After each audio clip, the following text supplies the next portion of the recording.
चंद्रमा मनसो जाता है। चंद्रमा मन का कारक है।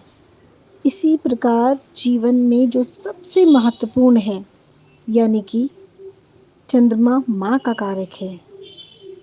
जन्म देने के लिए माँ, पालन पोषण के लिए माँ जीवन में बहुत महत्वपूर्ण है। चंद्रमा जल का कारक है और आप जानते हैं हमारे शरीर में 70% जल है। बिना जल के हमारा जीवन संभव नहीं। चंद्रमा इमोशंस है। इमोशन का कारक भी चंद्रमा है। हमारे जो मूड स्विंग्स होते हैं, हमारे जो विचारों में उतार चढ़ाव आते हैं, सबका कारक चंद्रमा है। जीवन जीने के लिए जितनी भी चीज़ें सबसे ज़्यादा महत्वपूर्ण हैं, सभी का कारक चंद्रमा है। चाहे वो माँ हो, चाहे वो जल हो, लिक्विड कैश हो, और सबसे इम्पोर्टेंट हमारा मन। मन की जैसी स्थिति होती है वैसे ही विचार आते हैं। विचारों से हमारी आदतें व्यवहार बनता है और व्यवहार से भविष्य। तो चंद्रमा सबसे इम्पोर्टेंट ग्रह है। ऐसा मैंने अपनी प्रैक्टिस में देखा है, समझा है।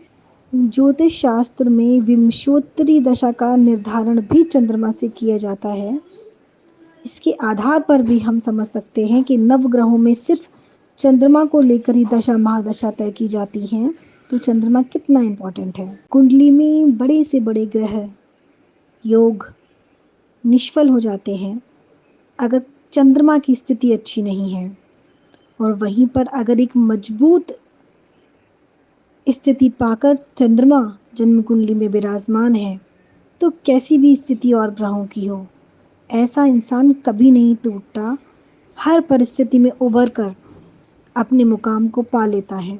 जब भी बात शादी की हो, वर या वधू, लड़का या लड़की की कुंडली में चंद्रमा पर विशेष ध्यान देना चाहिए, क्योंकि चंद्रमा की स्थिति ही उसके मन की स्थिति को दर्शाती है, उसके मन की मजबूती को, उसके विचारों को, उसके पॉजिटिव माइंडसेट को, उसकी डिसीजन मेकिंग पावर को बताती है।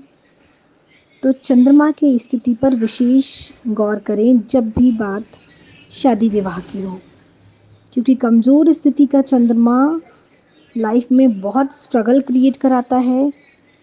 माइंड बहुत फ्लक्चुएट होता है, मूड स्विंग्स होते हैं जिसका प्रभाव जीवन साथी पर पड़ता है। एंजाइटी, डिप्रेशन जैसी समस्याओं ने, मैंने अपनी प्रैक्टिस में ये भी देखा है कि जिन लोगों का चंद्रमा बहुत कमज़ोर होता है उनकी माता की अक्सर तबीयत बहुत ज़्यादा ख़राब रहती है, या फिर उन्हें माँ का सुख उतना अच्छा प्राप्त नहीं होता।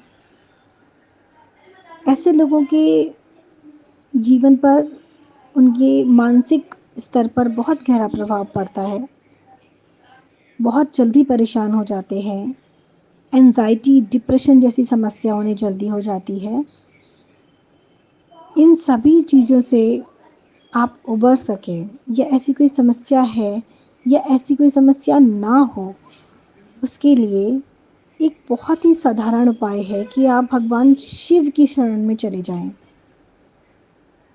आप जलाभिषेक करें, रुद्राभिषेक करें, या ओम नमः शिवाय मंत्र का जाप करें। ये चंद्रमा की स्थिति को बहुत बेहतर बनाता है, क्योंकि चंद्रमा का पूरा कंट्रोल महादेव के हाथों में है। और महादेव के मंत्रों का जाप या ऐसी सिद्ध जगहें जहाँ दिन रात महादेव के मंत्रों का जाप होता है, जैसे ज्योतिर्लिंग हो गए या कोई सिद्ध मंदिर हो गया, ऐसी जगहें अक्सर जाया करें तो वहाँ की ऊर्जा आपको प्राप्त होगी। आपका चंद्र कुंडली में कैसा भी है, महादेव की कृपा से अच्छा काम करेगा और आपको जीवन में कोई दिक्कत नहीं होगी। उम्मीद है आपको आज का टॉपिक अच्छा लगा होगा। इसी तरह के टॉपिक के लिए अपने चैनल को सब्सक्राइब करें। जय श्री राम। ओम नमः शिवाय।